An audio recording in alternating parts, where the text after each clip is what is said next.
Bonjour à tous, comment ça va? C'est David Athias de Jérusalem. Aujourd'hui c'est Yom Shishi, jeudi, vendredi. Mon français n'est pas toujours le meilleur. Et ça c'est une petite vidéo, l'Irfot Shabbat, pour vous pendant que vous cuisinez, vous préparez Shabbat.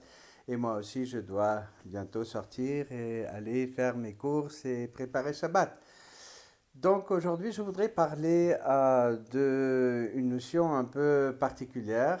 Et là, je voudrais commencer en vous racontant déjà quelques histoires. La première histoire, autrefois, il y a une femme qui vient avec son mari faire un traitement. Elle entre chez moi dans l'appart et je dis aux deux de venir dans mon bureau. Ça, c'est mon bureau ici. Euh, et elle me dit non, non, non, mon mari va s'asseoir ici sur le canapé dans le salon. Et on entre chez moi, je laisse la porte ouverte pour que ce soit de noix. Et elle me dit en cachette, écoutez, il ne sait pas, je lui prépare un divorce. J'ai besoin de faire un traitement pour avoir la force parce que je veux le divorcer. Moi, j'étais stupéfié, je ne savais pas quoi faire. C'était vraiment une situation un peu très bizarre. Première histoire. Deuxième histoire. En France, un jeune homme,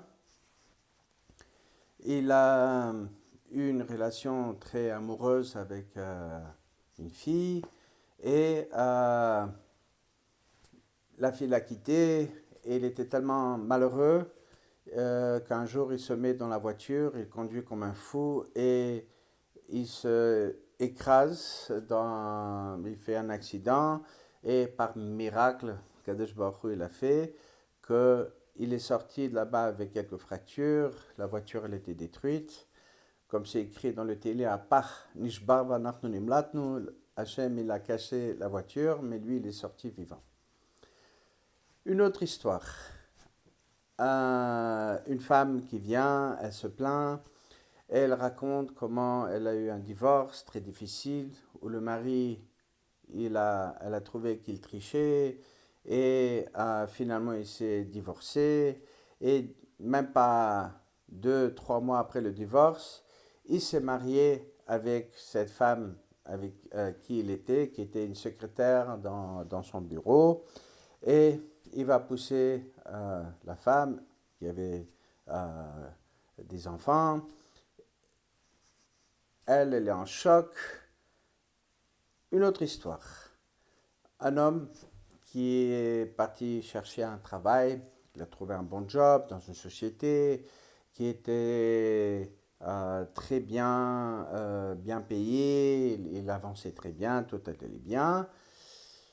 Et un jour, il y avait un peu une crise euh, dans la société économique et il entend le boss, celui qui était supérieur là-bas, qui l'appelle dans son bureau. Il lui dit tu es viré, tu prends tes affaires et tu pars tout de suite. Sans aucune question. Voilà encore une histoire. La question qui se pose ici, c'est quoi le dénominateur commun dans toutes ces histoires que j'ai racontées? Et il y a un mot qui sort. C'est le mot fidélité ou infidélité. Donc, qu'est-ce que c'est la fidélité et c'est quoi le lien entre toutes ces histoires?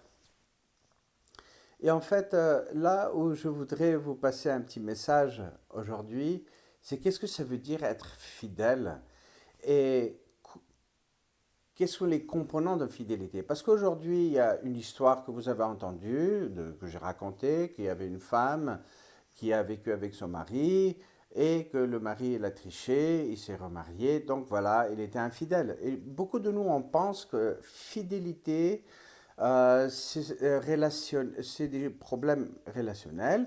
Donc, comme si le conjoint n'est pas intègre avec l'autre conjoint, donc s'il va regarder une autre personne, que c'est l'homme ou la femme, donc voilà, il est infidèle ou elle est infidèle. Mais qu'est-ce qui était infidèle avec la femme qui voulait divorcer son mari? Et qu'est-ce qui était infidèle avec le garçon qui s'est écrasé, qui a fait l'accident? Quels sont les composants de fidélité? Qu'est-ce que ça veut dire? Donc voilà.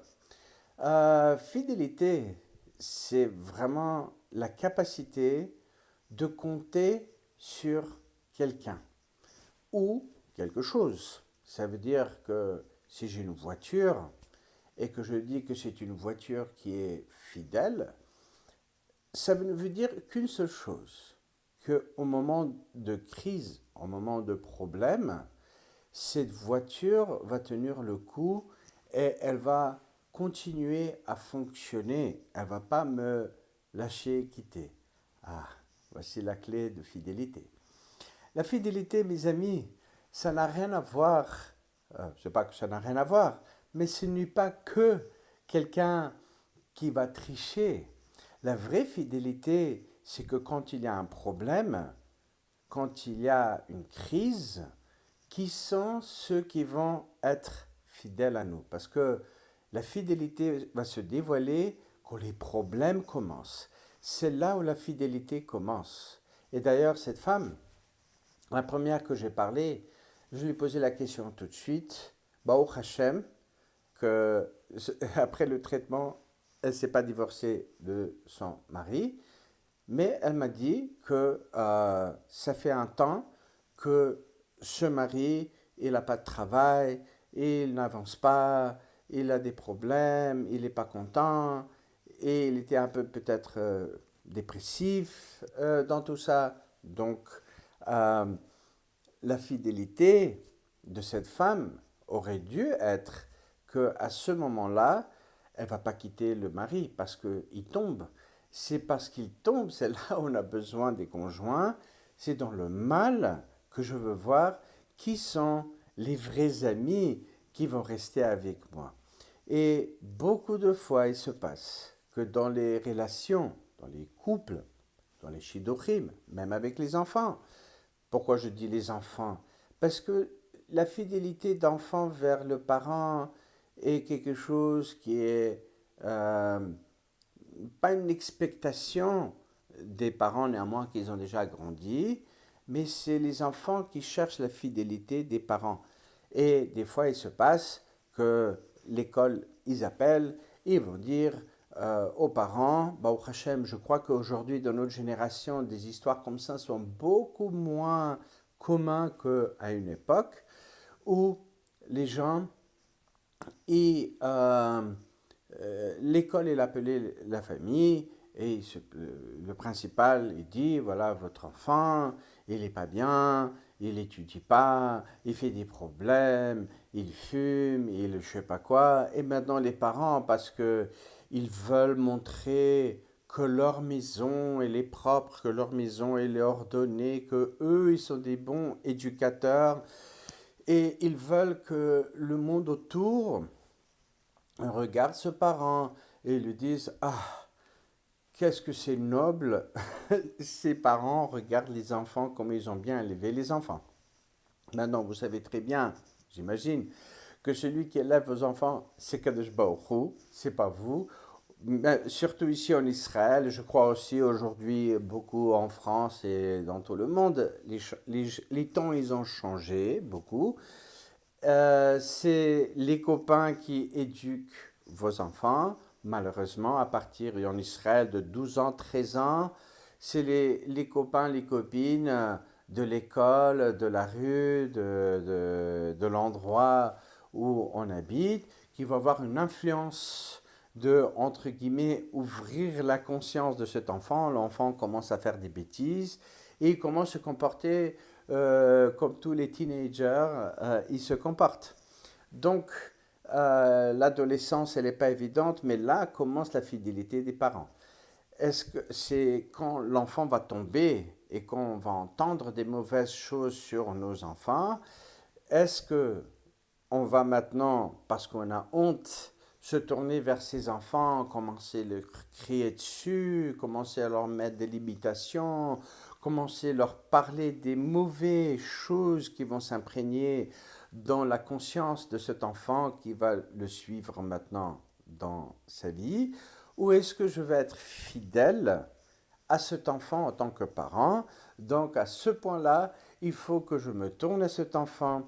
Et c'est là où je dois être fidèle. Ça veut dire que quand quelqu'un il tombe, quand quelqu'un il se trouve dans le mal, d'être là, de lui donner le support. Le support ne veut pas dire de dire à votre enfant ça va très bien, continue, tu es sur le super chemin, parce qu'on sait c'est pas vrai. Mais au moins commencer avec une première pensée, et ça c'est de dire à l'enfant, écoute, je viens te parler parce que je suis un parent, parce que je t'aime et parce que je sais que tu es dans une période où tu es en train de changer, tu es en train de comprendre plein de choses et des fois c'est bouleversant. Je voudrais communiquer, je sais que c'est pas évident et surtout parce que je suis un parent, c'est pas rigolo, je comprends, mais viens, on parle, on ouvre les, euh, les thématiques de l'école, des copains et tout ça, d'ouvrir une communication libre où l'enfant peut exprimer qu'est-ce que lui il pense, qu'est-ce qu'il dit, et sans le juger, lui dire mais c'est n'importe quoi, c'est une stupidité, parce que c'est pas ça qui va aider l'enfant, mais plutôt ce qu'il faut être ici, c'est être là, de dire je comprends, c'est pas évident, mais attention, regardez à l'école, et à ceci, et à cela, et aider doucement à communiquer avec cet enfant. C'est ça, être fidèle à votre enfant. Si vous, vous entendez des mauvaises nouvelles sur votre enfant et que vous allez vous mettre en combat comme un bon, comme je dis, samouraï avec cet enfant, vous risquez de faire une coupure et la colère que cet enfant va développer de ce moment-là, c'est pas parce que c'est vrai, c'est juste, c'est faux, c'est parce qu'ils vont se sentir que les parents sont pas fidèles à lui. Donc ça, c'est une chose. Dans les couples, fidélité, bien sûr, dans le sens le plus simple, c'est qu'un couple, un conjoint, il veut faire confiance que l'autre conjoint ne va pas aller chercher ailleurs euh, quelqu'un d'autre pour combler, entre guillemets, ses besoins, ses yetzarim, d'accord? Mais il y a un autre concept de fidélité. Et ça, c'est que quand le conjoint il tombe, quand le conjoint il a des problèmes, est-ce que je peux être là avec ce conjoint, lui donner un support? Est-ce que je peux l'accepter dans sa faiblesse? Est-ce que je peux l'accepter quand il est en chute? Parce que c'est là où je veux démontrer vraiment que je suis fidèle à cette personne. Je me rappelle une fois en France, il y avait un couple que j'ai traité, et lui, c'était un cascadeur dans les parcs de Disney, je crois, et il faisait du Kazachok, un truc comme ça. Un mec très fort, très euh, actif, dynamique, et il avait un accident de moto. Et il avait un problème avec les pieds, donc il ne pouvait plus être un cascadeur, il ne pouvait plus danser. Et sa femme, qui était aussi dans le parc de Astérix, là-bas, de, je sais pas, de Disney, je crois que c'était Astérix, pas Disney, elle était une chanteuse, une belle fille, femme. Elle n'a pas pu supporter que l'autre, il est incapacité et qui pouvait plus être le, le mec qui bouge, qui saute, qui fait des choses. Et qu'est-ce qu'elle a fait? En quelques mois, elle a divorcé la personne. Alors, elle n'a pas triché, mais elle n'était pas fidèle à cet homme. La fidélité, c'est quand les gens y tombent, quand les gens y s'écrasent, c'est là vous allez voir qui sont les gens qui sont fidèles à vous. Et la fidélité de l'homme qui s'est mis qui a écrasé sa voiture, c'est quoi sa fidélité? La fidélité, elle était à soi-même. Parce que là, beaucoup de nous tombent dans la fidélité. Est-ce que quand je suis repoussé, Est-ce que quand les gens vont vous lâcher au moment où vous avez le plus besoin de support, vous aussi vous allez vous quitter, vous aussi vous allez faire ce qu'on dit en hébreu le hefker, vous avez complètement lâché votre être parce que quelqu'un d'autre n'a pas voulu être avec vous, vous donner une attention, ou est-ce que vous allez être infidèle à vous-même? Et quand est-ce que je dois être fidèle à moi-même? C'est quand les choses tombent, quand les gens vont me quitter, quand les autres vont me tourner le dos. C'est là où ça commence votre propre fidélité.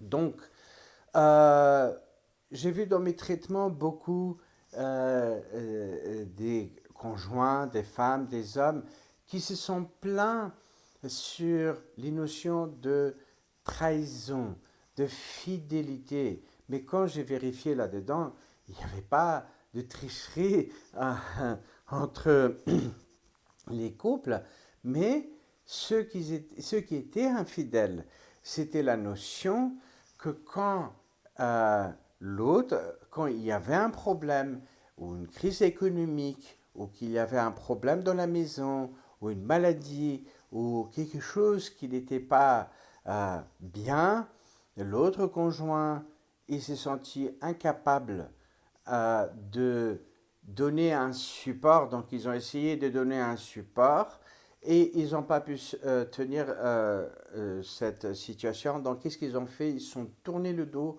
ils sont partis ou ils ont simplement fait comme s'ils ne voyaient rien. Et ça, mes amis, ça, c'est être infidèle.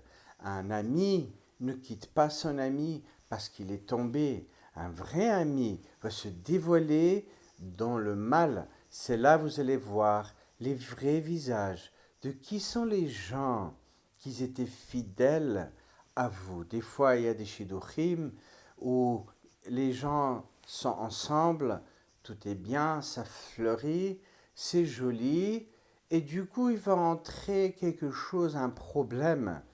Et un des shidduchs, il va se dire, ah, il y a un problème, il y a un problème, et qu'est-ce qu'il fait? Il prend ses valises, entre guillemets, ses affaires, son être, et il tourne le dos et il disparaît d'un jour à l'autre. Ça, c'est, mes amis, la notion d'être infidèle. Et sachez une chose, que celui qui est infidèle avec les autres, dans cette perspective de perception, dans ce concept, qui veut dire celui qui n'est pas prêt à être dans le mal avec ceux qui, entre guillemets, ils aiment, c'est les gens qui sont infidèles aussi à eux-mêmes. Ils ne vont pas s'accepter eux-mêmes dans un mal. Et c'est des gens qui vont peut-être être propres, très justes, des gens qui vont avoir des structures d'honneur, mais derrière cet honneur se trouve le côté infidèle. Et infidèle, c'est dans le mal que je veux voir, c'est pas dans le bien. C'est facile d'être fidèle à quelqu'un quand tout fleurit, tout est bien. Mais quand les gens y tombent, c'est là où se trouve le vrai travail. Et Kadosh Baruch Hu, il nous demande la même chose, d'être fidèle à lui. Pourquoi à lui? Parce que c'est quand les gens y tombent et qu'ils ont des problèmes et qu'il n'y a pas de parnassa, il n'y a pas d'entrée d'argent ou il n'arrive pas à trouver un chidour, qu'est-ce que les gens ils commencent à faire? Ils commencent à se tourner ailleurs pour l'aide. Ils vont aller chercher des gens qui jettent des cartes. Ils vont aller voir toutes sortes de babas, que moi j'appelle des babas zoulous, pour qu'ils donnent des brachot et des kmeot et des je sais pas quoi. Ils vont commencer à chercher des ségoulottes, parce que l'âme Israël, c'est un âme ségoula. Ils vont essayer de faire toutes sortes de choses. Au lieu d'être fidèle à Kadesh Baruch Hu, c'est quand vous tombez. C'est là où le moment de se tourner à Kadesh Baruch Hu et dire, ah Hachem, maintenant, j'attends de toi. Maintenant, je suis fidèle à toi parce que je sais que toi, tu ne tourneras pas le dos à moi dans cette chute.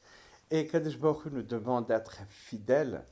Donc, encore une fois, ce que je voudrais passer avec cette vidéo pour vous, avec grand bracha de Shabbat Shalom et de Jérusalem à vous et toute votre famille, qu'on mérite vraiment de retrouver ce côté fidèle en nous et ce côté fidèle avec les gens qui nous entourent.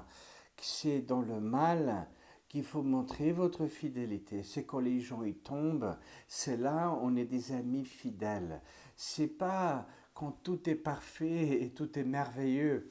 Il n'y a pas besoin de fidélité. C'est facile d'être fidèle quand tout va bien. Mais quand les choses y tombent, c'est là où Kadosh Baruch Hu, il demande de nous d'être des gens fidèles. Je vous souhaite encore une fois Shabbat Shalom de tout mon cœur et à la semaine prochaine. Shalom, shalom.